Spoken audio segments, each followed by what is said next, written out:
Okay, so if you've seen the previous videos, you know that we basically set up this Spektrum DX6E transmitter with our AR620 receiver, and we set it up as a tank drive.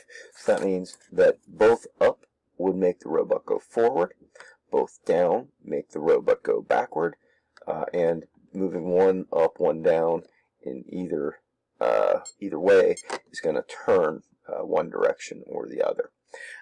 So I'm going to start this transmitter. What I wanted to show you and kind of remind you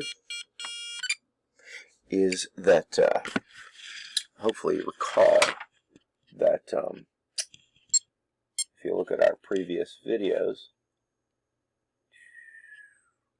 these are the ports on the AR620. There is a battery port on top, the one I'm holding. That's just for powering it. And then there are 6 ports that you can almost see the numbers of, but not quite. But anyway, you can kind of see that they're there. In our previous video, I had used port number 1 and number 3 to control our 2 motors. Okay, 1 and 3. But right now, let's get right up close, we're actually using, you can see the battery. Port 1 is right next to the battery. There's nothing in there. We're actually in port number 2, that middle one, that middle plug there. And then the bottom one is not in 3 like it was the last time. We moved it to 4. How do we do that? You can do that. You can make changes like that in terms of using your using different ports on your receiver to control the same thing that you controlled before with a different port. So let's take a look at how that happens. We're going to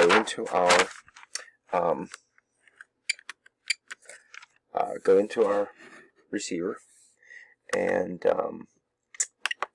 click on it here, and the first thing on there is servo setup. That is the first thing down. Oh, good. It's right there. Yeah, you can kind of read. Okay. Just move the camera. So we're going to click on that by pushing in the menu button over here. And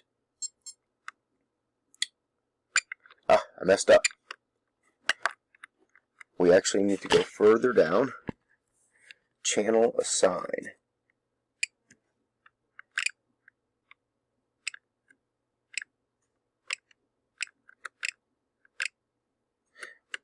Which you can have to do by entering system setup. So first, system setup. I click on that. Whoops.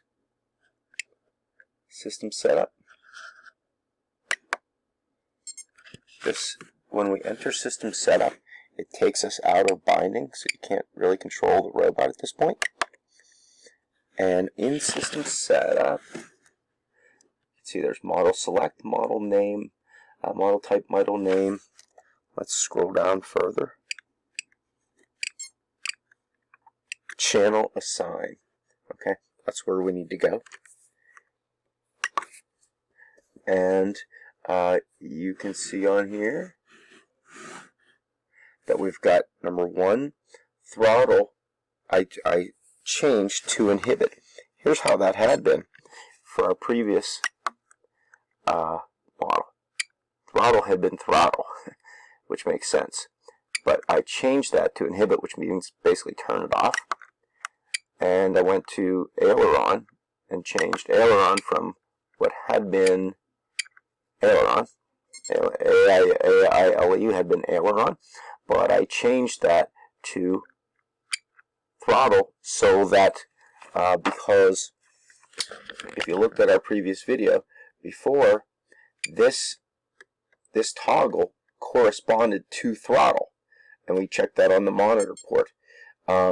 So if I wanted to use the throttle, but I didn't want to use port number 1 going back right here, I wanted to use port number 2, for who knows what reason you might have, but I can do that. I can change what is controlling or what port on my receiver is corresponding to this toggle. And so that's how I did it. We were in channel assign, and I changed 2 to throttle, and I turned off throttle number 1. By the way, to change it, you're going to click with your right hand thumb,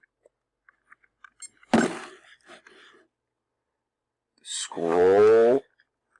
It's hard to change some.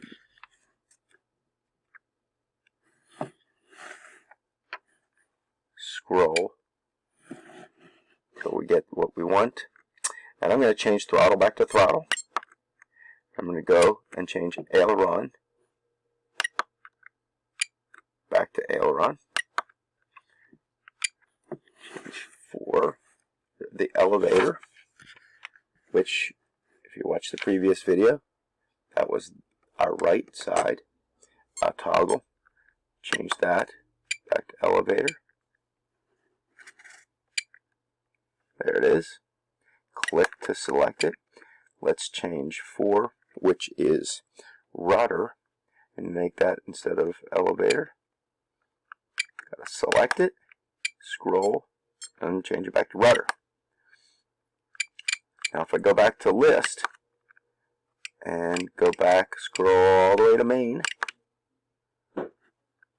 not sure I'm bound anymore, but if I'll select my model here, this is, I called this D just for, and now yes, we are bound, and notice on our,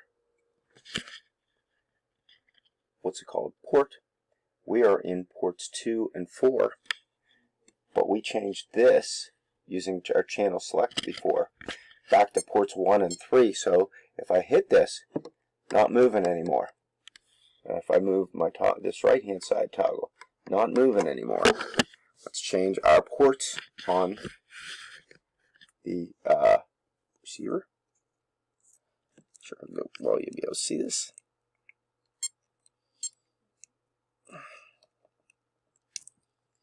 I'm changing this one up to number 1, and this one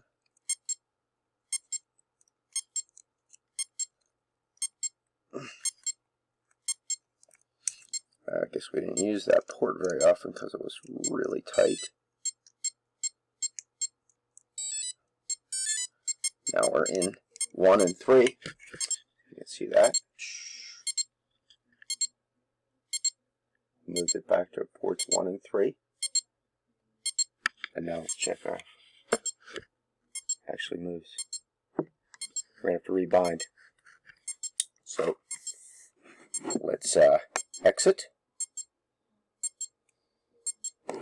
We're going to turn our robot off.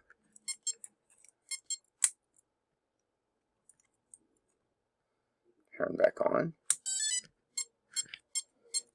Remember binding, hold button, turn it on. Got to have our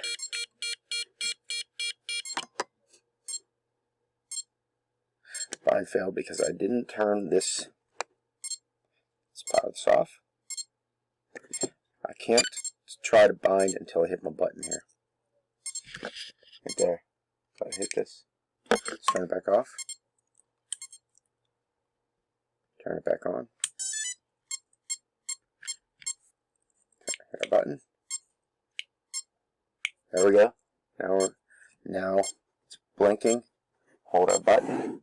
Bind button. Turn it on. Hold that button in the whole time. Put that down. And you can see that message is showing us that binding is happening. Now that model and this transmitter just connected to that receiver, and hopefully, yep, we're on ports 1 and 3, and we're using what had been 2 and 4 before. Okay.